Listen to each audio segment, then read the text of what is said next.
Please. మిగతా సోదరిమణులకు నమస్కారం. VK గారు, మీరు ఇది ప్రస్తావన తెచ్చేంత వరకు నేను సోషల్ మీడియాలో చూశాను. నేను ఎక్కడో జరుగుతుంటాయని, తెలుగుదేశం అతను ఆ అమ్మాయిని తీసుకొని పోయినాడు. తెలుగుదేశానికి ఏం సంబంధం, వైసీపీకి ఏం సంబంధం? ఎవరే కానీ ఎవరైనా ఒక ఒక దుర్మార్గుడు, వాడు ఒక దురుద్దేశంతో ఒక అమ్మాయిని ట్రాప్ చేయాలని ప్రయత్నం చేస్తే దాన్ని, ఆ ఇన్సిడెంట్ ను చూడాలి తప్ప దానికి కులం అంట కట్టడం, దాని వెనుక రాజకీయాలు అంట కట్టడం రెండు తప్పండి. ఎందుకంటే మనం ఆ రకంగా ప్రతిదాన్ని రాజకీయం చేసుకుంటూ పోతే అసలు ఎక్కడికి పోతాం మనం? ఇంత ఫ్రస్ట్రేషన్ ఎందుకుందో నాకు వైసీపీలో నాకు అర్థం కావడం లేదు. వైసీపీ వాళ్ళు తీసుకోవచ్చు, గవర్నమెంట్ యొక్క తప్పుల్ని నిర్మాణాత్మకంగా ఎత్తి చూపొచ్చు, గవర్నమెంట్ యొక్క విధానాల మీద విమర్శ చేయొచ్చు, అది రాజకీయంగా విమర్శ చేయాలా, ప్రజల తరఫున విమర్శ చేయాలి తప్ప ఇటువంటి ఐసోలేటెడ్ ఇన్సిడెంట్స్ తీసుకొని, ఇప్పుడు ఆ కందుకూర్ది అంతే, కందుకూర్ది అది డిబేట్లో కూడా కొన్ని ఛానల్స్లో డిబేట్లో పాల్గొను. దానికి కులాలకు ఏం సంబంధం? రెండు వేరు వేరు కులాలు కావచ్చు వాళ్ళిద్దరు, హతుడు కానీ హత్య చేసిన వాడు కానీ. దానికి కులం వంట కట్టడం, దాని మీద పెద్ద షో చేయడము అంటే రాష్ట్రంలో ఏదో పద్ధతిలో ఈ కులాల చిచ్చు పెట్టాలనేటువంటి ప్రయత్నం చాలా దుర్మార్గం. అట్లాగే ఈ ఇన్సిడెంట్ కూడా రాజకీయాలు అంటగట్టేటువంటి ప్రయత్నం. తెలుగుదేశంలో లక్షల మంది, మరి దాదాపు 1 కోటి మంది ఏదో సభ్యులు ఉన్నారని చెప్తున్నారు. ఎంతో ఉందో నాకు తెలియదు. ఇంత మందిలో ఎవడో ఒకడు ఏదో ఒకటి చేస్తే దానికంతా తెలుగుదేశాన్ని నిందించలేం మనం. అట్లాగే వైసీపీలో ఎవడో చేస్తే మొత్తం వైసీపీ అంత కారణం అని చెప్పలేం.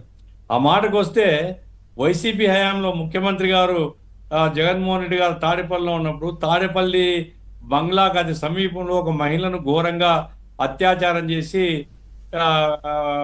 ఆమె మీద ఏది చంపే ప్రయత్నం ఏదో చేసినటువంటిది నాకు గుర్తుంది. ఇంకా అదేం కేసు బయటికి తేలేదు.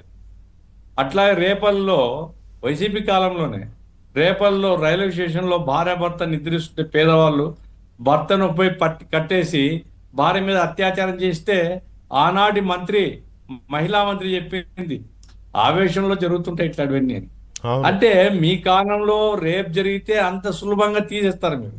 రేపు కూడా మీ దృష్టిలో ఆవేశంలో జరిగిందని, బరిబిత్తలా వాడు మాట్లాడితే పొగురు ఎక్కువైంది, వాని మీద చర్య తీసుకోవాలని కాకుండా ఫోరెన్సిక్ పంపిస్తాం, అమెరికాకు పంపిస్తాం, ఆడికి పంపిస్తాం, వీడికి.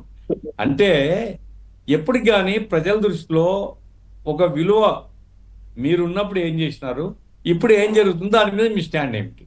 మీరున్నప్పుడు కఠినంగా వ్యవహరిస్తూ వస్తున్నప్పుడు ఇదిగో ఇటువంటి ఇన్సిడెంట్స్ ఇది మంచిది కాదు అని చెప్పే నైతికత మీకుంటుంది.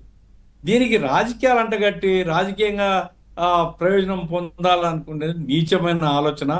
నేను ఇప్పటికీ చెప్తున్నా వైసీపీ వాళ్ళను, ఇటువంటి ఏమిటంటే మన అంబటి రాంబాబు కందుకూరు ఇన్సిడెంట్ చెప్పాడు, ఇంకా తిరగబడాల్సిందే. ఎందుకు తిరగబడతావు, ఎవరి మీద తిరగబడతావు, ఏం సంబంధం, ఏంది తిరగబడేది? బుద్ధి ఉండే ఆలోచన ఇది. నువ్వు ప్రజల ఇష్యూస్ మీద పో. ఇదిగో తెలుగుదేశం ప్రభుత్వం లేదా కూటమి ప్రభుత్వం లేదా కేంద్రం నుంచి రావాల్సిన రాలేదు, కేంద్రం ఇవ్వాల్సింది ఇవ్వలేదు, అడుగు, కొట్లాడు. నువ్వు ఎప్పుడు మాట్లాడవు. ఇప్పుడు కూడా కేంద్రానికి వ్యతిరేకంగా మాట్లాడితే 4 కోసేస్తారు. కాబట్టి కేంద్రాన్ని అనవు, రాష్ట్రాన్ని విధానాల మీద విమర్శించు, అభ్యంతరం లేదు. అట్లా కాకుండా ఇటువంటి ఎమోషనల్ ఇష్యూస్, ఇటువంటి సెన్సేషన్ చేయాలా ఇటువంటి ఇష్యూస్ అని చెప్పడం చాలా అన్యాయం అండి. చాలా దురదృష్టకర రాజకీయం ఇది. ఈ రాజకీయాలు సక్సెస్ కావండి, జనం హర్షించరు ఇటువంటి దాని మీద. నీవేమో సుబ్రహ్మణ్యము వాడు డోర్ డెలివరీ చేస్తే వాని మీద యాక్షన్ తీసుకోనివ్వు, సుధాకర్ను చంపితే దాని మీద యాక్షన్ తీసుకోనివ్వు. ఏం నైతికత ఉందండి వీళ్ళకి? అసలు ఏమన్నా మనుషులా వీళ్ళు? కాబట్టి ఇప్పుడు ఆ తునిలో జరిగిన సంఘటనను సభ్య సమాజం ఖండిస్తుంది. అక్కడ ఏం జరిగింది ఏమిటి అనేది నాకు కూడా ఏమి ఇన్ఫర్మేషన్, ఏదో చూడడం తప్ప మీరు చెప్పింది వినడమే. కఠినంగా శిక్షించాలండి, అందులో ఏం సందేహం లేదు. ప్రభుత్వం వెంటనే ఆ హాస్టల్లో అమ్మాయి ఎక్కడైతే ఉంటుందో ఆ హాస్టల్లో పరిస్థితులు ఏంటి, ఎలా అలా బయటకు వెళ్ళిపోయింది, ఎవరో ఒకరు రమ్మంటే ఎట్లా వెళ్ళిపోయింది, ఎలా తీసుకెళ్ళాడు, ఇటువంటివి ఎంక్వైరీ చేయాలి ప్రభుత్వం. నో డౌట్ ప్రభుత్వం ఘటన జరిగిన తర్వాత చర్యల విషయంలో ప్రభుత్వం ఖచ్చితంగా వ్యవహరించాల్సిందే.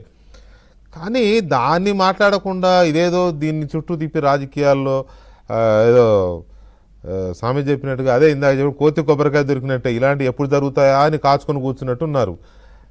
వీటి చుట్టూ తిరుగుతూ ఉన్నారు, కందుకూరు చుట్టూ, తుని చుట్టూ. ఇది దురదృష్టకరం. సరే, ఇది ఇలా ఉంటే